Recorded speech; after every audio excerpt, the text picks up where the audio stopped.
શકીએ કે આ સરદારપરા જે મુખ્ય રસ્તો એ જોશીપરા આવવા જવા માટે મેન રસ્તો છે અને અહીં મોટી કન્યા છાત્રાલય આવેલી છે. આજે બોર્ડનું પેપર પણ છે. તો જ્યારે આવું પેપર હોય ત્યારે કલેક્ટરશ્રીએ પણ સૂચના આપવી જોઈએ કે ભાઈ આ સ્કૂલની આજુબાજુમાં ક્યાંય રસ્તા ના ખોદવા જોઈએ.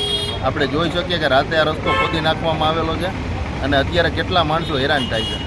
રાતોરાત જ્યારે અમે રાતે આવ્યા ત્યારે કીધું હતું કે ભાઈ કાંકરી નાખી અને આને લેવલ કરો ને ડાયવર્જન આપો. આ રોડમાં ડાયવર્જન પણ નથી આપેલું અને ક્યાંય બોર્ડ પણ નથી મૂકેલો. આજે તમામ વસ્તુઓ પાણીની લાઈનો કેબલો બધું તોડી અને રસ્તો કોન્ટ્રાક્ટર જતા રહ્યા છે અને હજી સુધી કોઈ કામગીરી ચાલુ નથી કરેલી. લોકોને કેવી પરિસ્થિતિમાં મૂકી દીધા એ આપણે જોઈ શકીએ છીએ.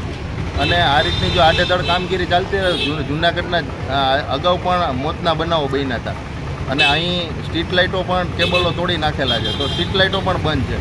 રાત્રે દિવસના એટલા અકસ્માતો થાય છે, અમારે સુધી એટલી ફરિયાદો આવે છે. એટલે આ બાબતે અમે કમિશનરશ્રીને પણ રજૂઆત કરી હતી કે આ ભાઈ તાત્કાલિક આ રસ્તાઓ ચાલુ કરો. આજે 3 મહિનાથી આ બધા રસ્તા ખોદેલા છે. હવે ઝડપી કામગીરી કરી અને આ છાત્રાલય છે, કન્યા છાત્રાલય છે, મોટી બોર્ડના પેપર હોય, હજારો વિદ્યાર્થીઓ અહીં ભણવા આવે છે. 12 ગામથી આટલું ટ્રાફિક થાય અને આ તાત્કાલિક આ રસ્તાઓ ચાલુ કરવા જોઈએ. નથી કોઈ ડાયવર્જન આપ્યું, આડેધડ કામગીરી હાલે ને અત્યારે જનતા ખૂબ પરેશાન થઈ ગઈ છે. એટલે કલેક્ટરશ્રીએ તાત્કાલિક આદેશથી આ તમામ રસ્તાઓને ડાયવર્જન કરીને રસ્તાઓ ચાલુ કરાવવા જોઈએ. હું અશોકભાઈ ગોસિયા જોશીપુરામાં રહું છું.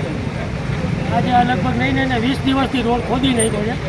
બાજુમાં છાત્રાલય છે, હજારો છોકરીઓ નીકળે છે. કોઈ જાતનું ડાયવર્ઝન આપ્યું નથી. શું માણસોને અત્યારે એવી હાલતની પડે તમે જોઈ શકો. શું તકલીફ પડે છે આમાં? તકલીફમાં ચારે બાજુ રોડ સાહેબ ખોદી નાખ્યા છે. અત્યારે મોટરસાઇકલ નીકળે એ પોઝિશન. આમાં માણસોને કઈ રીતના હાલવું હવે તો એના જોખમે હાલે. મારું નામ ભાવેશ ગઢિયા. હું જોશીપરા વોર્ડ નંબર 4નો રહેવાસી છું. આ જોશીપરા વોર્ડ નંબર 4 અને 6ને જોડતો જીવાદોરી સમાન રસ્તો કહેવાય. સરદારપરા મેન રસ્તો એ આજે 3 મહિના ત્યાં 90 દિવસ ત્યાં ગોકળગાયની ગતિએ કામ ચાલુ છે. જેને હિસાબે અત્યારે બોર્ડની એક્ઝામ ચાલુ હોય, અહીંયા મોટામાં મોટી સ્કૂલ આવતી હોય, છાત્રાલય, કન્યા વિદ્યા મંદિર છે, જ્યાં લેડીઝોનું પ્રમાણ વધારો અને રોડ ઉપર એટલી હાલત ખરાબ છે કે લોકોને હાલી નીકળવું પણ મુશ્કેલ છે. અને ટ્રાફિકની સમસ્યા એટલી સર્જાઈ જાય કે સ્ટુડન્ટ ટાઈમે બોર્ડના એક્ઝામમાં નથી પહોંચી શકતા.